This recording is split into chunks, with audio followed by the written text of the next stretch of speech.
들어오기 모였다. 이들은 먼저 가서 드로아에서 우리를 기다리고 있었다.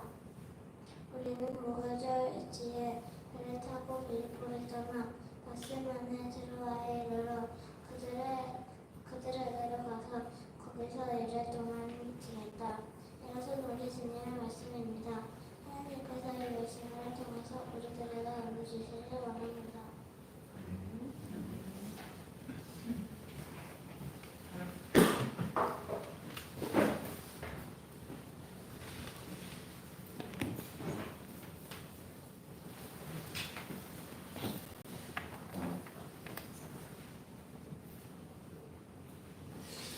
오늘 말씀은 여러분들이 사도행전 성경을 피셔서 19장 21절 말씀을 다시 한번 보셔야 이해가 할 수 있는데요.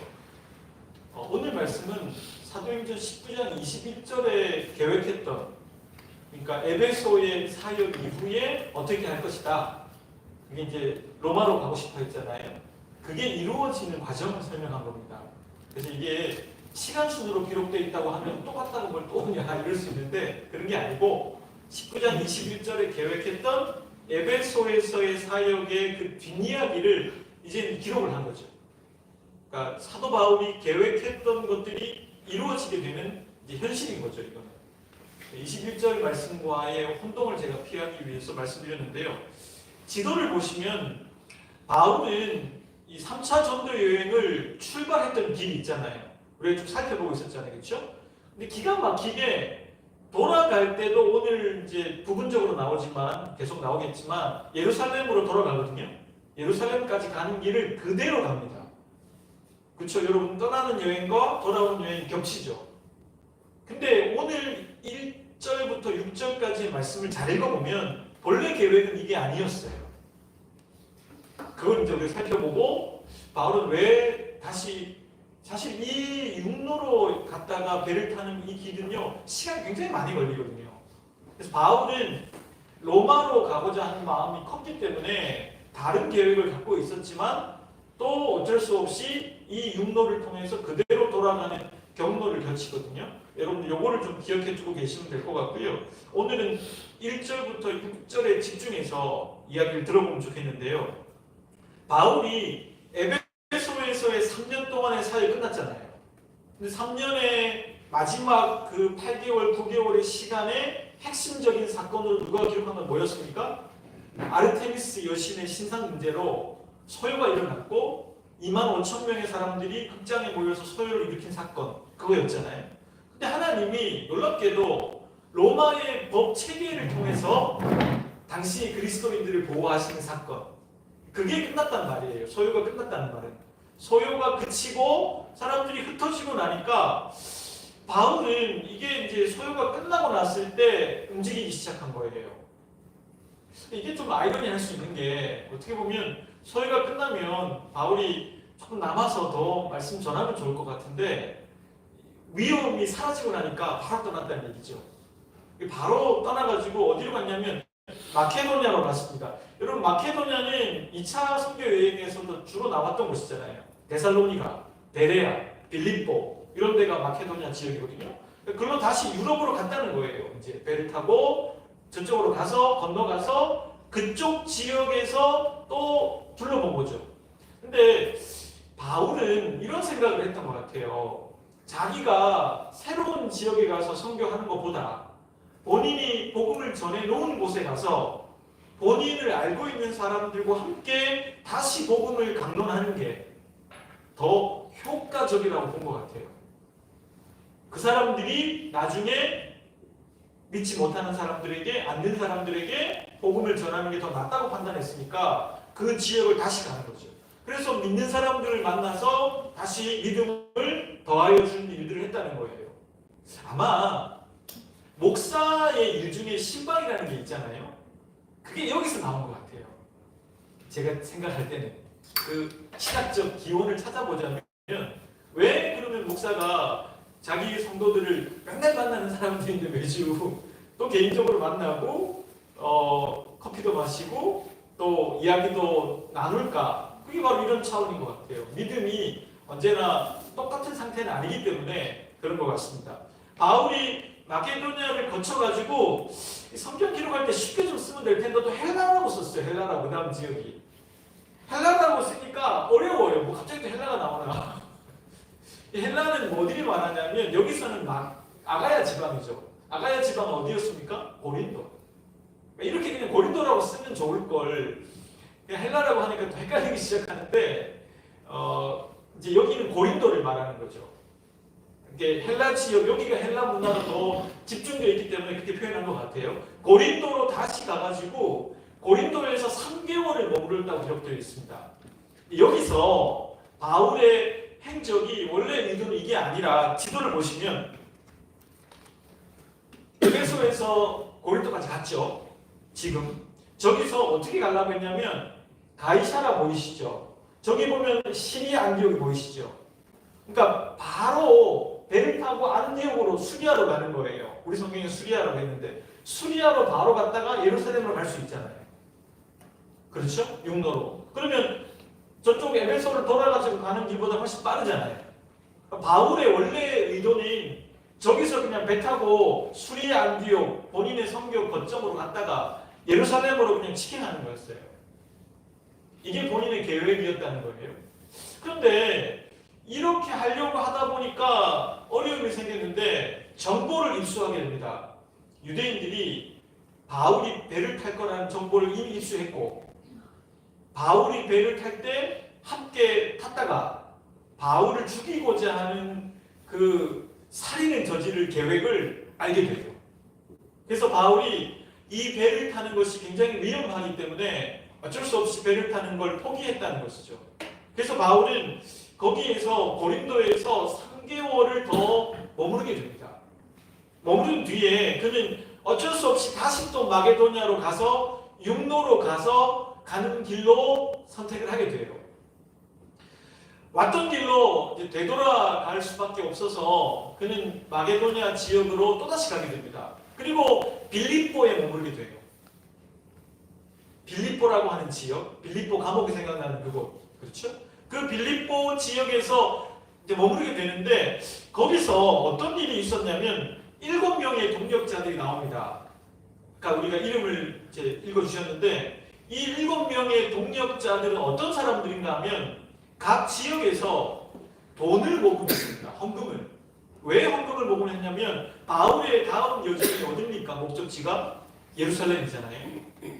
돈을 모금을 했는데 예루살렘의 가난한 그리스도인들을 구제하기 위한 헌금을 상대적으로 헬라 문화 속에서 상업과 여러 가지가 발달한 지역의 그리스도인들이 돈을 모금했어요. 그걸 모금해서 바울이 가져갈 수가 없잖아요. 돈이니까. 그리고 너무 많은 그 지역의 돈이기 때문에 바울 혼자 가가지고 위험할 수가 있고 그래서 바울의 동력자들이 그 지역 교회 대표들이 함께 한 거예요. 근데 이들이 예루살렘으로 가고자 하는 마음은 충분히 알겠는데 바울은 여기서도 빌립보에 머무르면서도 7명의 동력자들을 먼저 보냅니다. 어디로? 드로아로. 드로아를 거쳐서 가게 되는데 배를 타고 드로아로 가는 길을 먼저 보내요. 이거 역시도 바울이 위험했기 때문인 것 같아요. 그리고 혹시 문제가 생기더라도 다 죽을 필요는 없겠다라는 판단을 한 것 같습니다. 그래서 헌금을 갖고 있는 7명의 교회 지도자들을 먼저 보낸 거죠.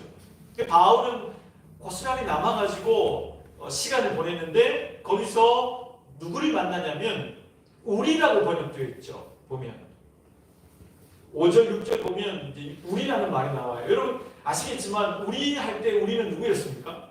바울과 누구를 말하는 거였어요? 누가? 빌립보에서 갑자기 우리라는 말이 나와가지고 왜냐면 이걸 쓴 게 누가기 때문에 우리라고 표현을 한 거죠. 그러니까 누가가 어디 있었냐면 빌립보에 머무르고 있었거든요. 빌립보에서 다시 누가를 만났다는 거예요. 만나가지고 그들은 먼저 보내고 바울은 누가와 시간을 보낸 것 같아요. 그리고 무교절을 보내고 그도 봄이 오고 배가 운행할 수 있는 때가 됐는데 무교절까지 보냈다는 건 충분히 시간을 보낸 뒤에 떠났다는 얘기예요. 그러니까 떠나가지고 어디로 갔냐면 본인이 이제 빌립보에서의 시간을 보낸 뒤에 드로아로 갑니다. 5일을 거쳐서 드로아로 가게 돼요. 보통은 드로아까지 100길 이틀이거든요.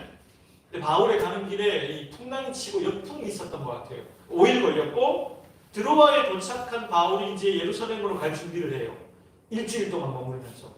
요게 이제 돌아가는 여정을 우리가 잠깐 본 건데요. 쭉 살피겠지만 앞으로.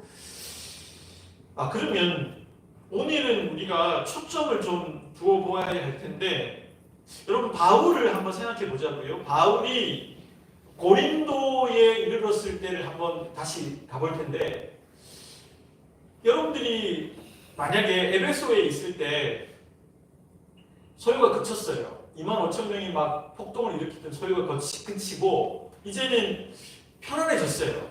그럼 여러분들은 떠나겠어요? 아니면 남아가지고 설교를 더 하겠어요? 어떻게 하겠어요? 한번 생각해 보시죠. 여러분들이 바울이라고 생각해보고 이런 난리가 나고 사람들이 바울을 죽이려고 하고 바울 그러고 있는데 로마의 법 체계에 의해서 소요가 그쳤어요. 흩어졌어요. 이러면 안 된다는 결론에 도달했어요.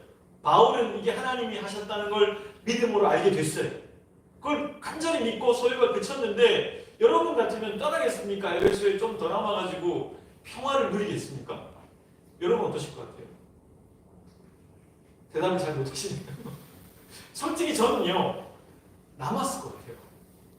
저는 안정을 좋아하는 사람이 돼가지고 이렇게 안정이 왔는데 왜 내가 갑자기 떠나? 이렇게 좋을 때 교우들과 함께 하나님의 말씀을 더 전하고 나누어야지 라는 생각을 했을 것 같거든요.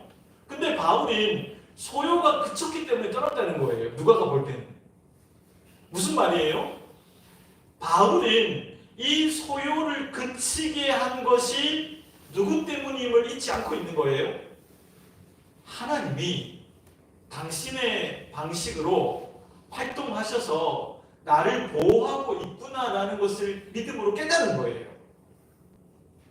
그러니까 여러분 그런 사람은요 또다시 위험이 도사리고 있는, 사실 지금 바울이 에베소를 3년 머무른 뒤에 이제 지금부터의 여정은요 계속 죽을 위기가 옵니다. 예루살렘으로 돌아가도 죽을 위기가 생기고 잡혀가고 로마로까지 가는 그 길이 진짜 지금까지 바울이 봤던 길보다는 훨씬 고된 길이었거든요. 남은 여정은. 근데 바울이 에베소에서 평화를 저는 성경을 읽으면서 조금 평화를 누리고 가시지. 조금 쉬고 좀 홍삼도 좀 드시고 뭐 이런 생각을 좀 했었거든요. 근데 바울은 지금 그러지 않고 또다시 가는 거예요. 뭐가 바울을 이렇게 만들었을까? 그런 제가 생각이 들었습니다.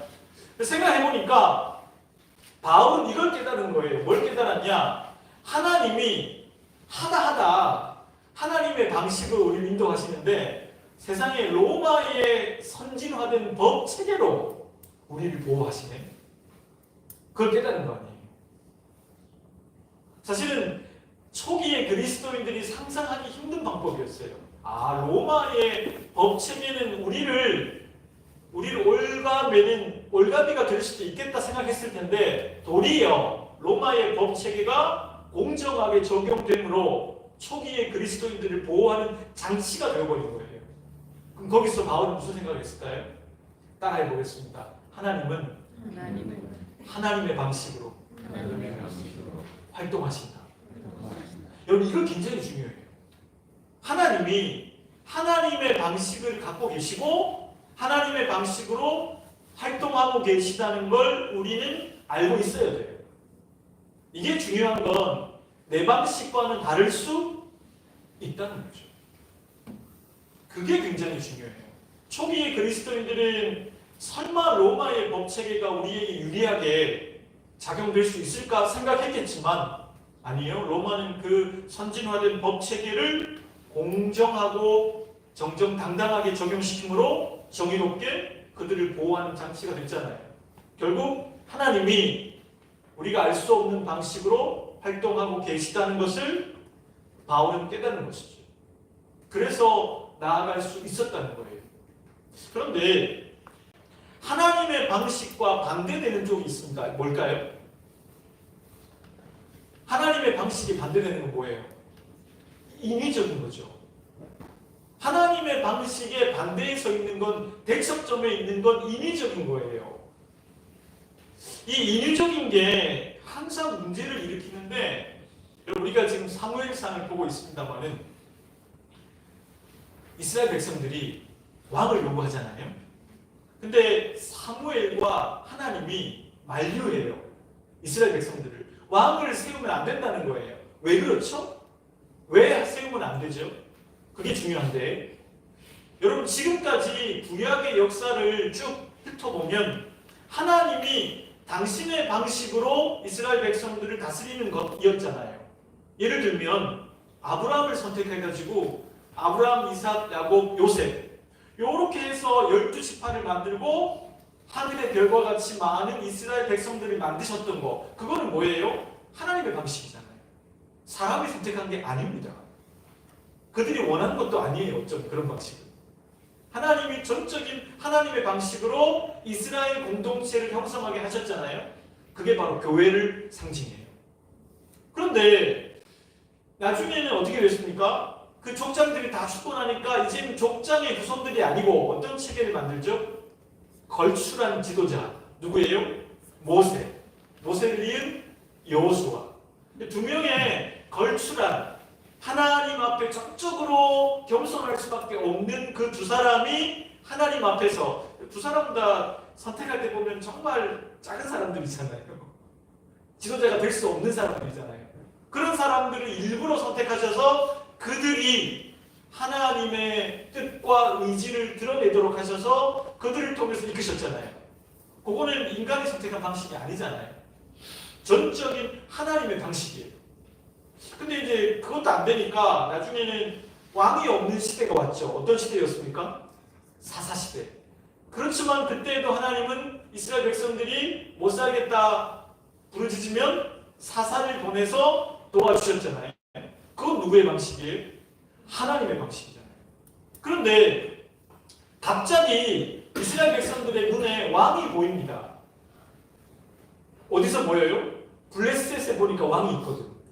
왕이 있으니까 여러분, 왕이 만들어지는 그 군주 국가는요, 어떤 특징이 있습니까?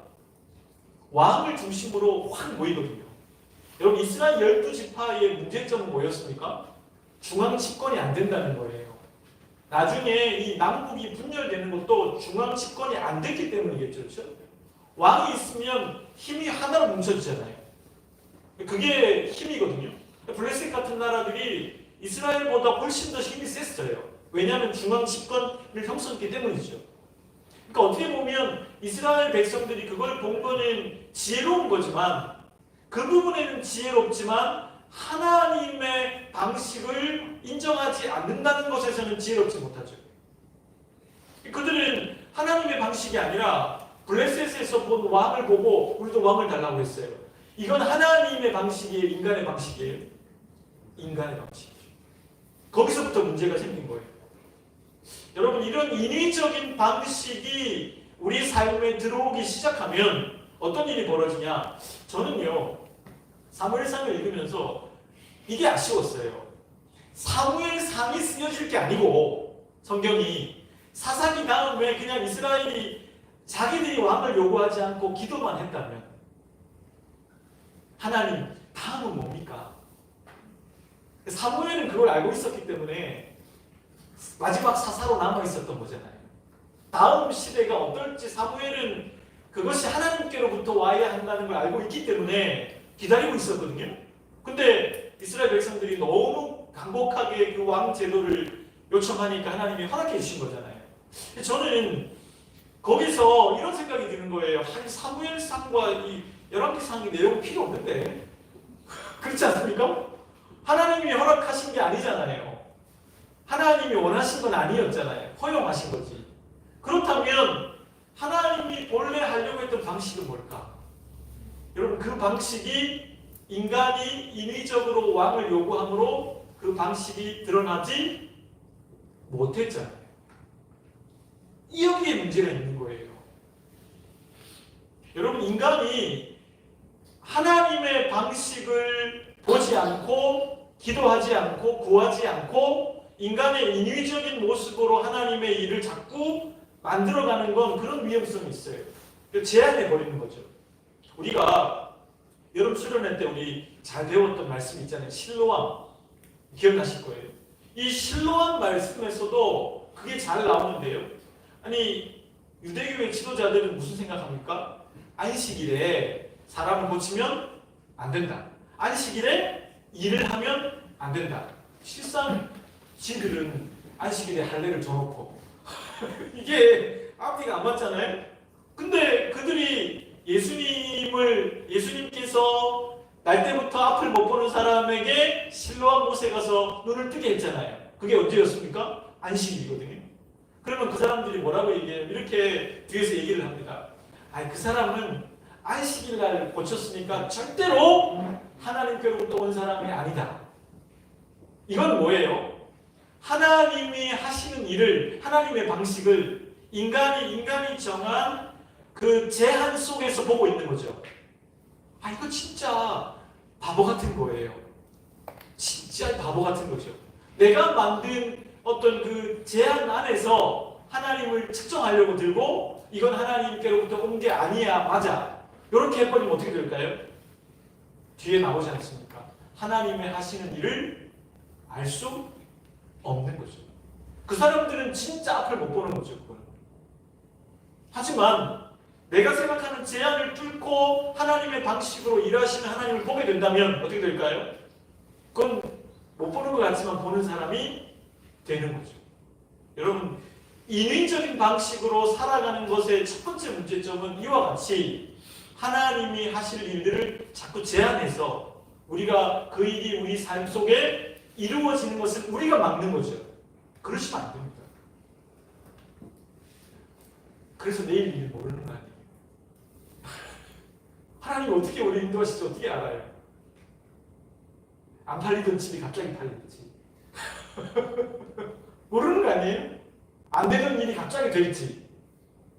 네, 저희 교우들 중에 집이 팔리기를 기도하는 분들이 많아서 제가 그런 예를 들었는데 그런 걸 알 수 없는 것이란 말이죠. 그러니까 너무 인위적인 방법으로 하나님의 일을 제한하려고 하는 시도를 하면 안 된다는 거예요. 두 번째, 하나님의 방식으로 일을 하는 게 아니라 인위적인 방식으로 일을 해나가는 것의 문제점은요, 이런 것이죠. 여러분, 왕을 세우면 어떻게 될까요? 왕이, 여러분, 놀라운 건 다음 주에 사도 사무엘상만 보면 저는 너무 마음이 아프더라고요. 사울이 2년 만에 교만해져요. 근데 성경으로 보면 바로 다음 장이에요. 그러니까 이 사무엘상을 쓴 저자는 맞지 이거 하고 싶은 거예요. 지금 다른 이유가 없어요. 맞지 2년 만에 사울이 무너져요. 자기의 한계를 넘어서요. 하면 안 되는 일을 해요. 왜 그럴까요? 인간이 인위적으로 뭔가를 자꾸 제한하고 만들고 하는 방식에 있어서 가장 큰 문제점은 뭐냐면 한 명의 어떤 좋은 걸 제한하거나 만든 한 사람이 있겠죠. 아니면 지도자가 된 사람. 이 사람이 굉장히 많은 권력을 지게 돼 있어요. 저는 우리나라의 이 국회의원들과 대통령의 권한을 축소해야 된다고 생각해요. 지나쳐요. 세계 어느 나라도 이런 나라가 없습니다. 여러분, 전 세계에서 우리나라가 5,000명 명의 인구를 갖고 있는데 우리나라의 권력을 감시하는 시민단체가 10,000개가 안 돼요. 프랑스는 100만 개가 있어요. 100만 개의 시민단체가 권력을 감시를 해요. 제대로 우리의 혈세를 어떻게 쓰는지, 그 정책이 진짜 국민을 위한 건지 자기 당을 위한 건지 다 감시를 해요. 그러다 보니까 그럴 수가 없어요, 정책을. 근데 우리나라는 그런 게 없죠.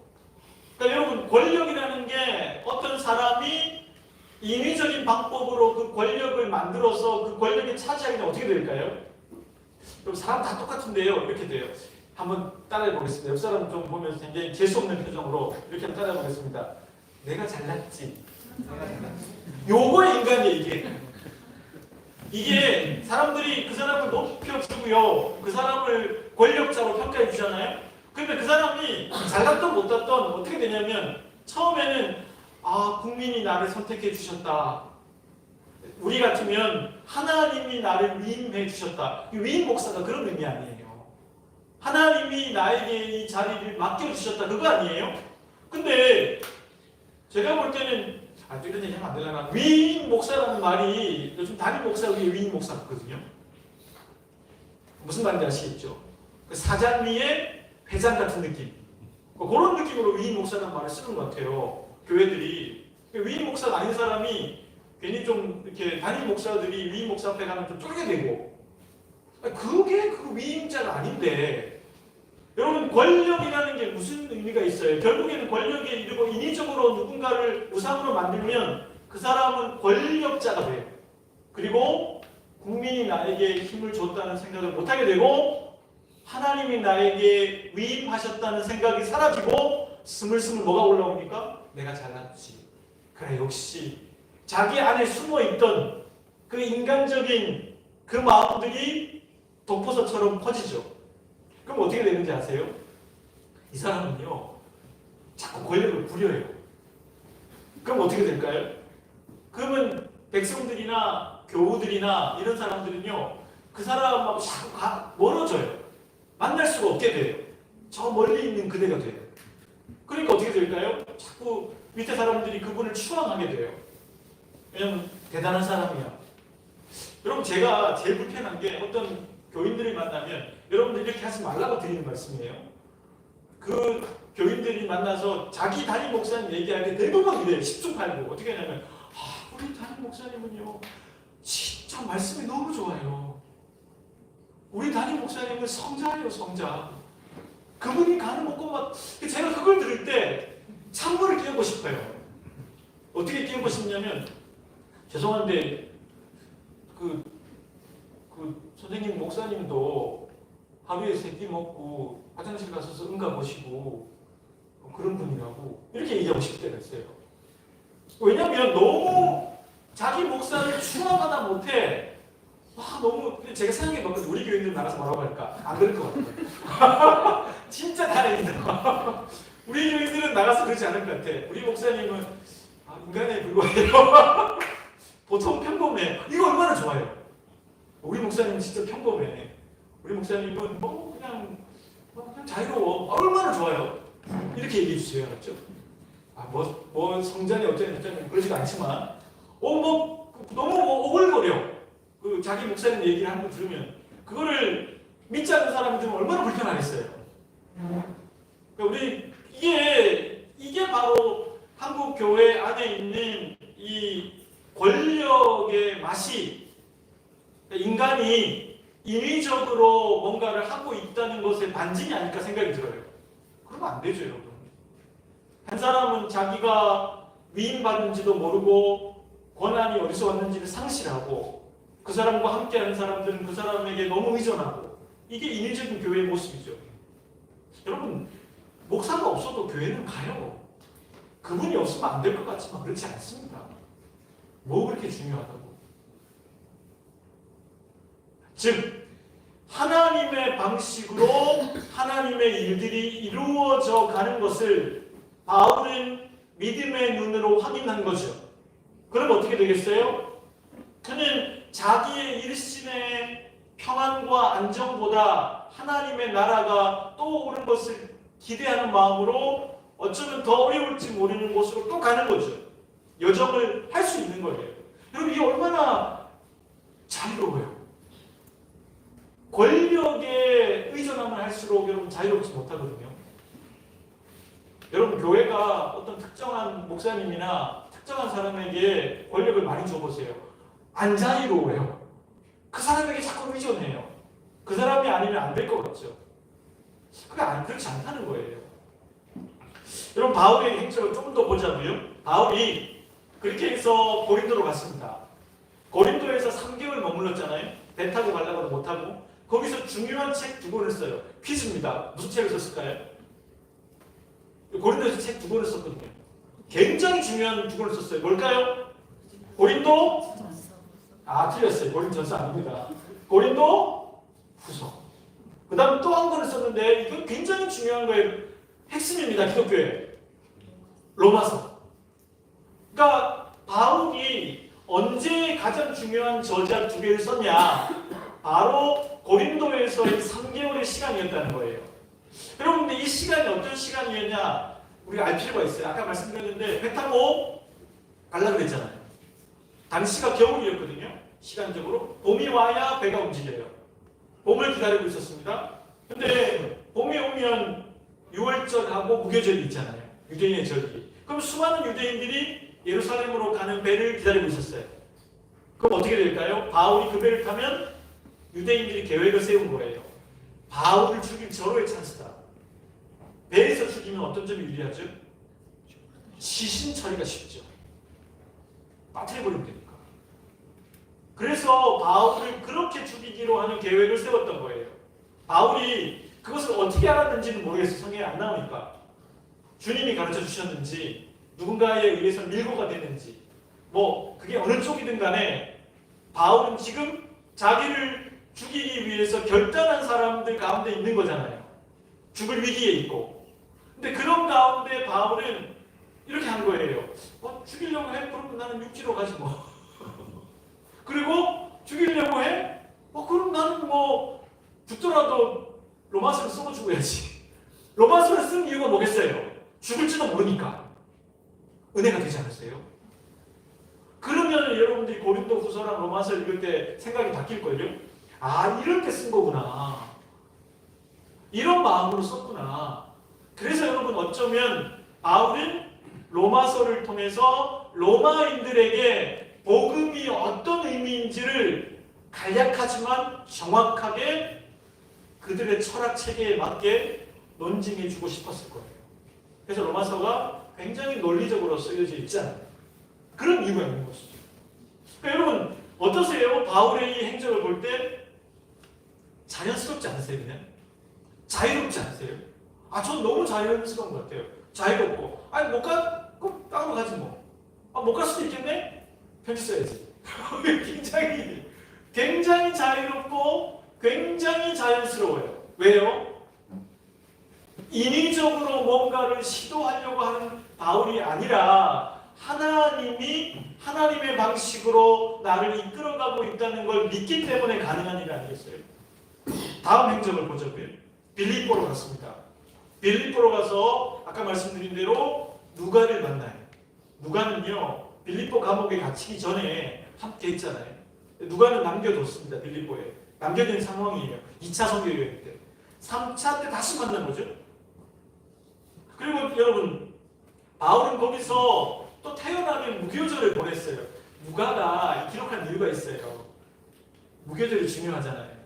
근데 이 무교절을 보냈다는 것은 바울이 평안한 마음으로 위기에 있지만 무교절을 보냈다는 건데, 이게 어떤 의미냐면 바울이 육로로 가려고 하고 드로아로 배를 타고 가려고 했거든요. 아까 집에서 본 대로. 근데도 바울은 안 갔잖아요.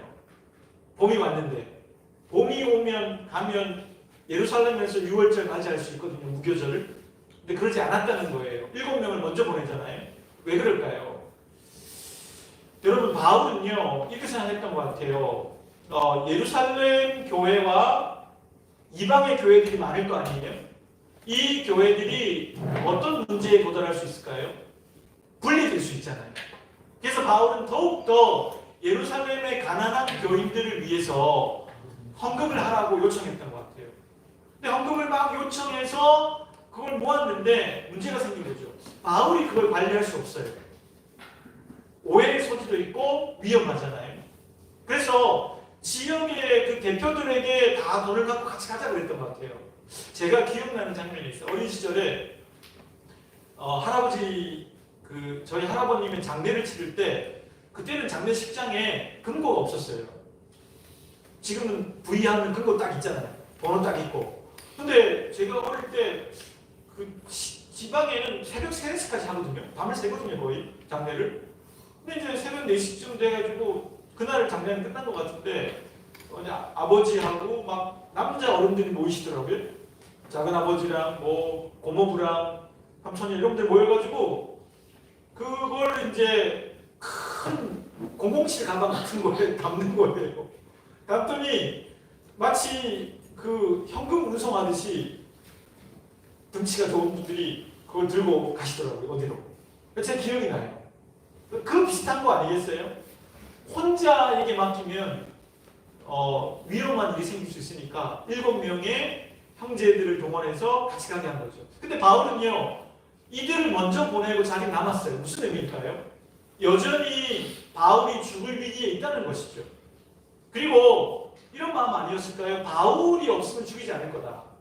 그럼 그들은 예루살렘으로 무사히 헌금은 가지고 갈 수 있을 거다. 본인은 나중에 가겠다는 마음을 가진 것 같아요.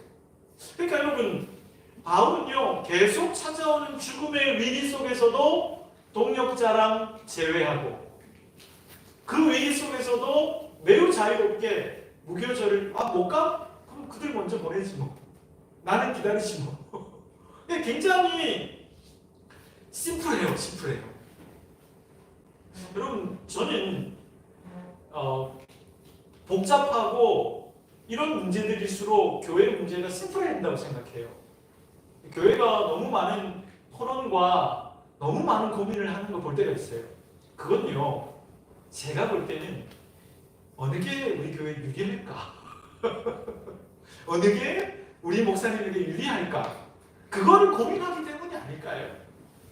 아닐 수도 있지만 어떤 문제는 대부분 심플하지 않을까요? 어떻게 하면? 하나님 앞에 세워놓고 보면, 하나님 앞에 하나님의 방식이 무엇일까를 생각해 놓고 보면 교회가 그렇게 고민 많이 할 일이 있을까? 라는 생각을 해볼 때가 있습니다. 사랑하는 여러분, 예수님은요, 평생을 목회하고 사역하면서 어떤 마음이셨을까? 생각해 보면 요한복음에 따르면 그렇습니다. 예수님은 본인이 혼자 있지 않다는 걸 알았대요. 그 무슨 말이에요? 누가 곁에 있다는 거예요? 하나님이 당신의 방식으로 본인을 이끌고 있다는 걸 믿음으로 알았다는 거죠. 그렇기 때문에 부담이 순간순간마다 심플한 결정을 하실 수 있었던 것 같습니다. 부디 여러분 한번 따라해 보겠습니다. 하나님의 방식으로 나를 이끄신다. 쫄지 말자. 기도하겠습니다. 여러분, 오늘 말씀을 한 번 더 곱씹어 보시면서 여러분 각자 기도하는 시간을 갖겠습니다. 기도하겠습니다.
하나님은 하나님의 방식으로 활동하고 계십니다. 저희들이 성급하게 그리고 인위적으로 하나님의 활동을 우리가 제약하지 않았으면 좋겠습니다. 하나님의 그 활동하심을 신뢰하기 때문에 안절부절 할 수밖에 없는 상황 속에서도 바울처럼 자유롭게 그리고 자연스럽게 헤쳐나갈 수 있게 도와주십시오. 그것이 바로 우리 주님 예수님의 모습이었음을 가슴에 새겨두게 해주십시오. 예수 그리스도의 이름으로 기도드립니다. 아멘. 우리 사순절 이번 주간에 넷째 주간 보내게 되는데요. 너무 특별한 것도 없을 것 같아요. 저는 사순절 이랬으면 좋겠어요. 아까 기도했지만 제가 좀 더 진정으로 기도하시면 좋겠어요. 다른 사람에게 따뜻하고 고운 말 하겠다. 이런 말 했으면 좋겠고요. 이게 중요한데 화를 안 내겠다. 사순절만큼 내가 화를 안 내겠다. 요것만 하셔도 좋겠다. 한 가지 더 하면 좋겠는데요. 내가 먹는 걸 좀 절제하겠다. 쉽지 않지만 이런 정도만 하셔도 굉장히 좋은 사순절이 아닐까 이런 생각이 듭니다. 저 같으면 커피를 좀 줄이고 싶은데 그건 안 되더라고요. 그런 사순절이 되길 바라고요. 말씀드린 대로 이번 주간에 사무엘상 13장 바울이 바로 무너집니다. 사울이 바로 무너지는 장면이 나오는 13장 여러분